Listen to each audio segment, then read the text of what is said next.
வணக்கம். உலகெங்கும் தமிழ்ச் சங்கங்கள் இருக்கு.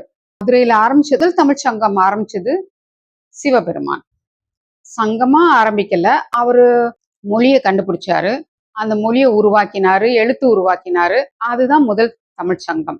அதுக்கப்புறம் 2வது தமிழ்ச் சங்கம் முருகன் வந்து அத நீர்வழிக்கு அப்புறம் இலங்கைக்கு கொண்டு வந்தாங்க.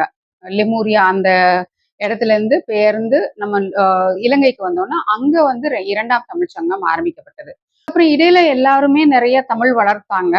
கிருஷ்ணர்ல இருந்து ராவணன், சித்தர், கிருஷ்ணர் எல்லாரும் தமிழுக்கு நிறைய ஏற்படுத்தி இருக்கிறாங்க. அதுக்கப்புறம் 3ஆம் தமிழ் சங்கம் ஆரம்பிக்கப்பட்டது விஷ்ணு காலத்துல. விஷ்ணு வந்து வட்ட எழுத்துக்கெல்லாம் மாத்தி நிறைய அதுக்கு மாற்றங்கள் கொண்டு வந்து தமிழ் சங்கத்தை இன்னும் பெருசாக்கினாங்க.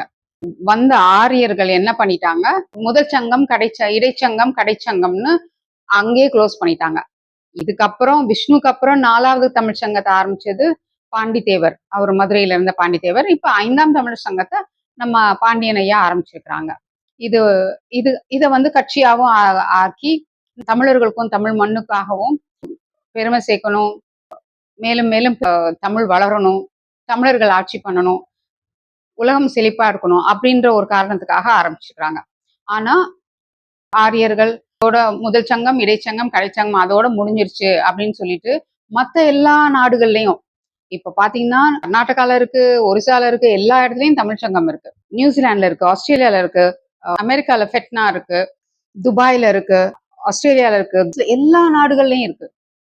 தமிழ்நாடையும் நாட்டை தவிர யாழ்ப்பாணத்துல கூட ஒண்ணு இருக்கு. ஆனா அந்த இயக்கம் எல்லாம் ரொம்ப சிம்பிளா தான் இருக்கும்.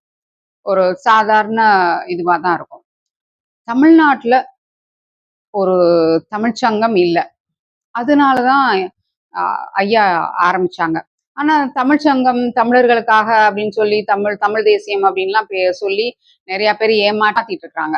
தமிழர்களை முட்டாள்களை ஆக்கி அவங்க அவங்க அறிவை வளர்க்காம அவங்களுக்கு எந்த விதமான அவங்கள அப்படியே வச்சுட்டு இருக்கிறது தான் இந்த தமிழ்ச்சங்கங்களோட வேலையா இருக்கு. தமிழர்கள் தமிழ் வரலாற தெரிஞ்சுக்கணும். ஏன்னா தமிழ் தான் மூல மொழி.